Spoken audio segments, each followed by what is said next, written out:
तो संभल में दंगों पर बड़ा गुमनाम खतरा भी मंडरा रहा है। दंगाइयों पर गुमनाम खतरा किसी इंसान से नहीं है बल्कि कागज के पन्नों से है।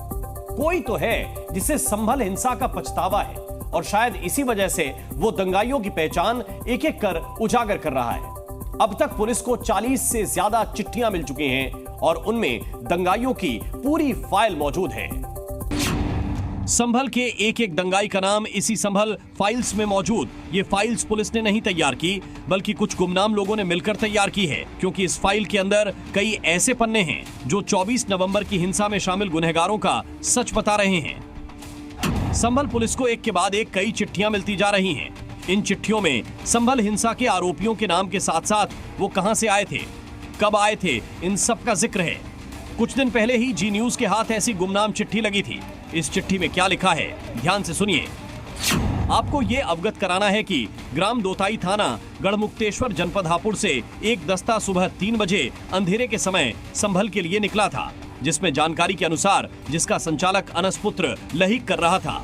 यहाँ से पिकअप गाड़ी भरकर लोग गए थे, जिसमें ज्यादातर 20 से 25 साल के लड़के थे। ये दस्ता रात के समय लौटा। संभल के थाना प्रभारी को ऐसी कई चिट्ठियां मिली हैं जिनमें अलग अलग नामों का जिक्र है। ऐसी ही एक चिट्ठी मिली थी जिसमें संभल हिंसा के लिए हापुड़, रामपुर और बुलंदशहर के मदरसों से छात्रों के हिंसा में शामिल होने का जिक्र था। एक एक कर संभल पुलिस को अब तक 40 गुमनाम चिट्ठियां मिल चुकी हैं। इनमें हिंसा में शामिल लोगों के नाम हैं। बाहरी लोगों के शामिल होने का भी दावा। संभल के आसपास के मदरसों का हिंसा से कनेक्शन है। डासना मंदिर पर हमले से भी कनेक्शन है। यहाँ तक कि दंगाइयों के रिश्तेदारों का भी जिक्र। पुलिस उन चिट्ठियों को आधार बनाकर अब दंगाइयों की तलाश कर रही है। नहीं, जिन जिन लोगों को आइडेंटिफाई किया उन्हीं के खिलाफ कार्रवाई हो रही है और निर्दोष है उसको बिल्कुल परेशान नहीं किया जाएगा और जो दोषी है बिल्कुल उसको बख्शा नहीं जाएगा। संभल हिंसा में चिट्ठियों का मिलना कई सवाल भी खड़े कर रहा है। आखिर वो कौन है जो पुलिस को चिट्ठियां लिख रहा है? क्या हिंसा की प्लानिंग में शामिल कोई शख्स चिट्ठियां लिख रहा है?